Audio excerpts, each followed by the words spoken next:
Miracle at Camp Friendship. Chapter 12. Off we go. It seemed every hour at Camp Friendship revealed either something unexpected or a new adventure.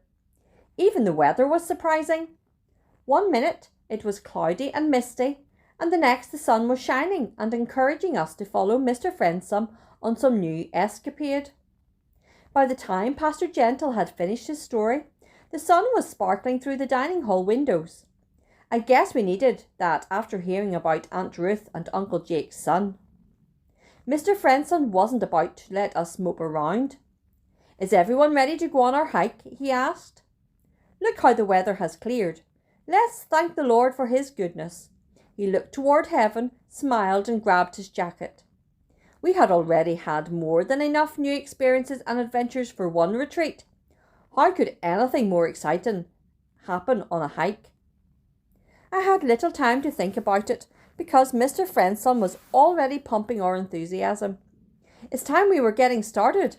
We are going to follow a hiking trail laid out for campers, and, as I said at breakfast, we will have a cookout for lunch, weather permitting.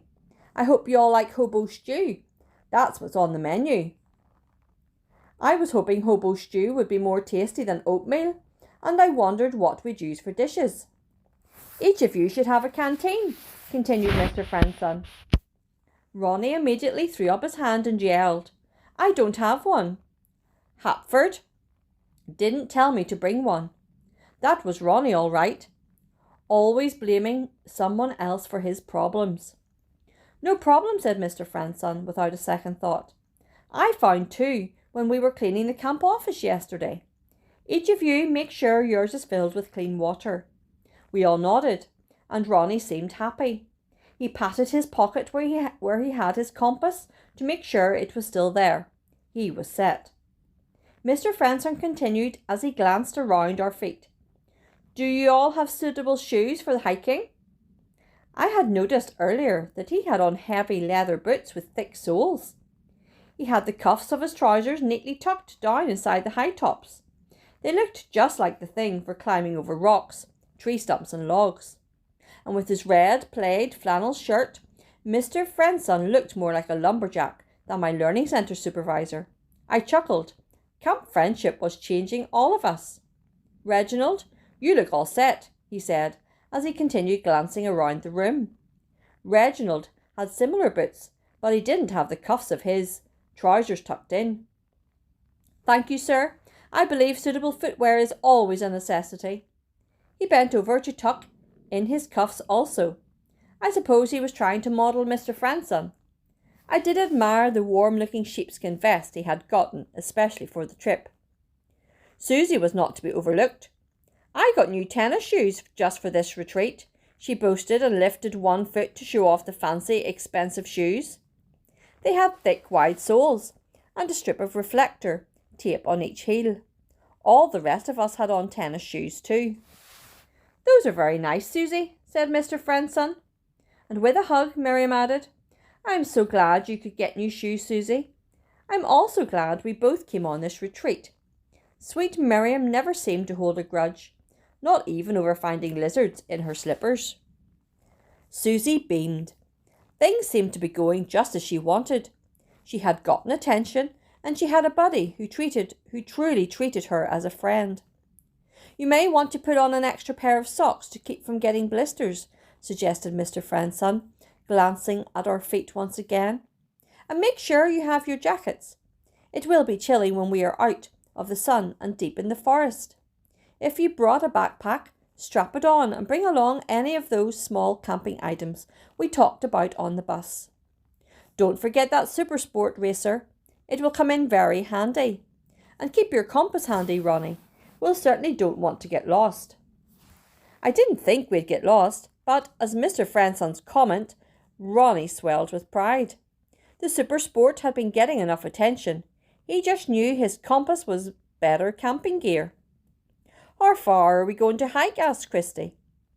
"Far enough to work up a good appetite," said Mr. Friendsome. "I have a special place in mind. It will be perfect for the cookout." We were satisfied. That was all the information we needed. Now, to make our trip a little more interesting, he continued, we're going to have a nature scavenger hunt along the way. I'm going to give each pair of buddies a list of things to collect. He held up a sheaf of papers. Some will be easy to find, and others a little more difficult. Finding them all will take sharp eyes and even a little creativity, but they can be found. Just work together and look beyond the obvious. These are some of the things you will be looking for, he added, pausing to read from one list. A pine cone, an acorn, a red leaf, a yellow leaf, some moss, a wildflower, a fern, a feather, an empty bird's nest, an empty eggshell. A bird's nest is just what we need for making hobo stew, snickered Ronnie. He looked to see if the girls had heard him. Sandy had, and the look on her face said she didn't think eating a bird's nest was a very good idea. A white stone, a birch bark from a fallen branch, a needle, a caterpillar. Oh, choked Sandy. She pulled her mouth down at the corners, grabbed her throat and puckered her brows in a deep furrow. That's one Christy and I won't even look at. Do lizards count? Asked Susie happily. If so, she and Miriam already had a head start. Here are the lists. Check for yourselves. Moving from buddy to buddy, he started passing them out. You may go back to the lodges and get anything you need for the hike. Meet me in front of the camp office in 10 minutes. He grasped the whistle and puffed his cheeks, as if he were going to blow it, but then he had second thoughts.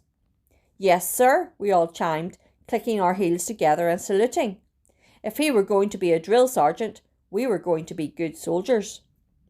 Ronnie and I were the last ones to come running back when Mr. Frenson blew his whistle 10 minutes later. Ronnie had on his backpack and, of course, he had his compass. I had to admit that it was an important piece of equipment for a hiker, and I was very pleased to be his buddy. As we joined the others, I noticed that Aunt Ruth and Uncle Jake had already stationed themselves on the porch. Now and then they looked up and squinted approvingly over the tops of their glasses. Before we were ready to leave, Mr. Frenson helped Mr. Thriftmore wrestle a large insulated backpack up onto his shoulders.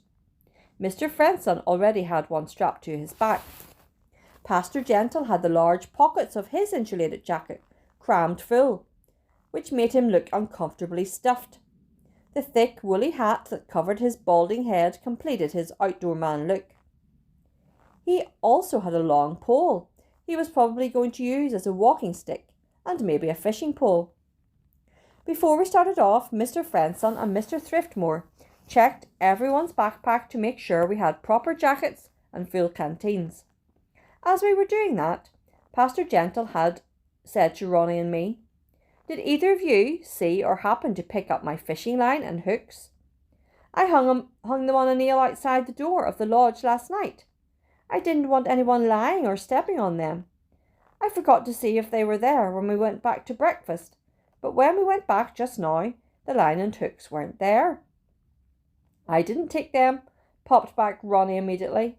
He was always ready to defend himself. "Why do you think I stole them?" "I don't think you stole them," answered Pastor Gentle kindly. "I just thought you might have picked them up for me. We might find a stream today, and I thought I might see if I could catch fish. Maybe I'm just starting to forget where I put things." I really didn't think Ronnie had taken the fishing line or the hooks, and, as it turned out, I was right. You know now who had, though, the interloper in the woods. He had used them to get his breakfast. "Line up, buddies together," ordered Drill Sergeant Mr. Frenson. "We're ready to march out."